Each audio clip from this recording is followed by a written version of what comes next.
Hi, I'm Shalair with Mediander's Comedy Spotlight, where I will highlight the funniest people who should have TV shows, in my opinion. And you ask, who are you? Well, I'll tell you. I am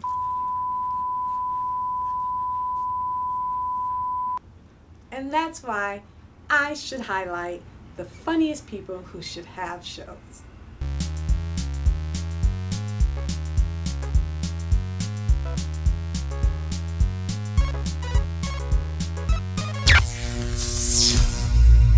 Welcome back, everyone. This is Shalair with Comedy Spotlight, and my guest this week is Geno. How much can they see? Can they see like from here?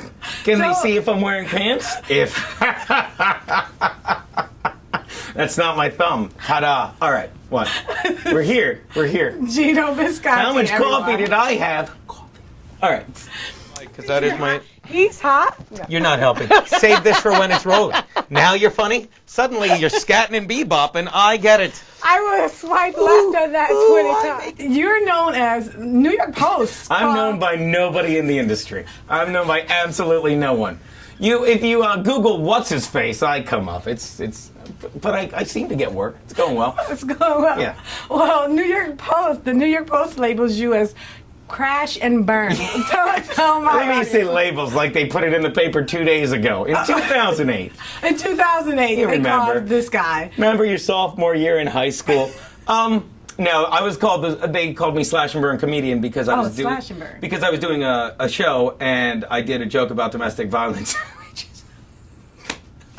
and it was a joke. And of course, the crowd laughed, but there were a couple people that were kind of reserved. But in the crowd at that particular show was Kanye West before he was this annoying. And everyone knew he was there, so I pointed out, I said, people, it's okay to laugh. It's Kanye West, not Chris Brown. Ooh. And then they all was, ooh, and then the New York Post got a wind of it, and they're like, Slash and Burn comedian did a tasteless joke about hitting women. But it wasn't. It was actually all in good fun. But I like that the Slash and Burn stuck. And now, compared to football players, Chris Brown is like... He's boring. Tell everyone how you got your start in comedy. Oh, in comedy?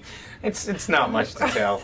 Summers in Rangoon. I started in, I always say Philly, but in Wilmington, Delaware, where I did an open mic night, and I did great, but I wasn't funny. I was in front of about a girl I was dating at the time. They'll never find her body. They're going to look. What am I, a rookie? A girl I was dating at the time signed me up for an open mic, and I did it, and I did great. But here's the thing, and I didn't realize this till years later. I knew I did great the following week because I crushed, but I was in front of 125 people I knew. You gotta crush this. So of course, but I don't realize that, and I'm like, I'm so funny, and then I do it a week later in actual Philly where I don't know anyone, and I think I'm going to do great, and I bomb because I'm not funny. I've done it twice, but I think in hindsight, once I bombed the second time, I was kind of, I'm not glad, but I think I realized in that moment, okay, if this isn't easy. If it was as easy as I thought it was the first time I did it, I'm like, anyone can do this. But after I ate my ass repeatedly in front of I'm like, I want to work at this, and I did. And now, 48 years later, 2 TV credits. But you work with some really notable people. Yes. Artie Lang, like that's. I'm a regular. I call myself. I like to say, if I can give myself a little credit, I say I'm Artie Lang's Artie Lang because I'm on his podcast every day, and I sit on his right-hand side and just poke him like this. Hey, buddy. Hey, buddy. What is it Sometimes like? I'll feed him a banana. It's fantastic. Hi, Artie. I love Artie. Artie's so one of much. the greatest guys in the business, and a lot of times when I tweet about him, I'll put the hashtag meal ticket because he takes care of so many people. One of my favorite books of all times, Too Fat to Fish. Like, I love it. He's so funny. I think that the Too Fat to Fish book is so funny because that's just Artie. So funny. But I like that book more, and I think that book has more texture when he came out with the second book, Crash and Burn, because that was his way of saying, all right, look, I'm funny. I know I'm funny. I gave you all these great stories that you laughed at, but if you really are a fan of Artie, he's like, come on, I'm taking you all the way down, and he does. And that book is dark, but it's such a great read. You go there. So how do you feel about like this whole PC atmosphere? I think, I said this the other day, and I have these moments where I say something and I'm like, did I say that? Yeah. Usually in court. But this time, it was true. Because they said, they use a phrase, and we've all heard this, the PC police. And yeah. I said, you know who are held captive by the PC police? The people that are politically correct. Like, we're joking around. I do tons of jokes about blacks and gays for the cameraman. And thanks for winking. And I get away with it. You know why? Because I like everyone. I do. Even colors. I do. But when people are like, and what I like to do, and I say this all the time with my act, I'm not kidding, I like to take the punchline and put it right in your face. You remember your prom. And then people can either laugh because they know it's a joke, but if people don't, and this gets back to that question from 3 hours ago about political correctness, well then you're afraid.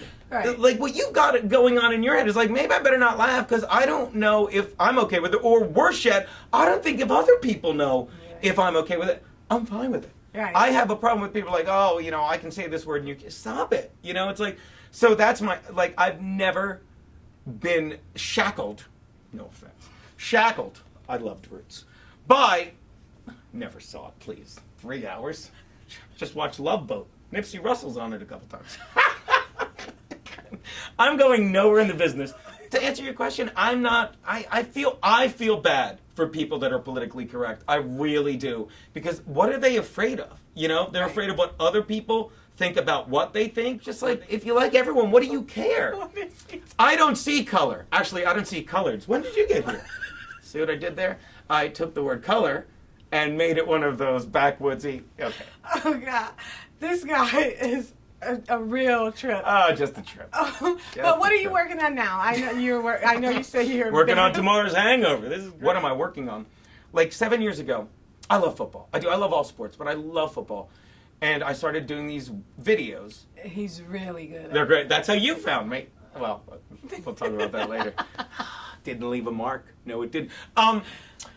We did, and I do these football videos where it was just me combining the three things. Well, two things, football and comedy, so I would make jokes. And then I added on a gambling angle to them just because I thought it would make them more marketable. It's like, it's got the three things. It's got sports, comedy, and gambling. And every time I pick a team, I put up a picture of a hot chick because I think porn kind of works too. No, thank you very much. She did her shoot 2 days ago, and I did my shoot moments later. See what I did? I made it creepy. Now it's me getting up every day and just, working that muscle. And high reps, low impact, okay. And I'm really excited about it. You know. All right. Well, Geno, as you can see, I don't even need to be here. I love this guy. He's so funny and he's so edgy. That's what I like. I love edgy comedy, and you do not care. You're just like whatever. And I'm just, hey, I'm here to have fun. The only people that care less is the industry about me. Can we catch you somewhere soon? The podcast, Artie Podcast. You can hear me every day on the Artie Lang Podcast. You can go to sbrforum.com. I have a video up there every day.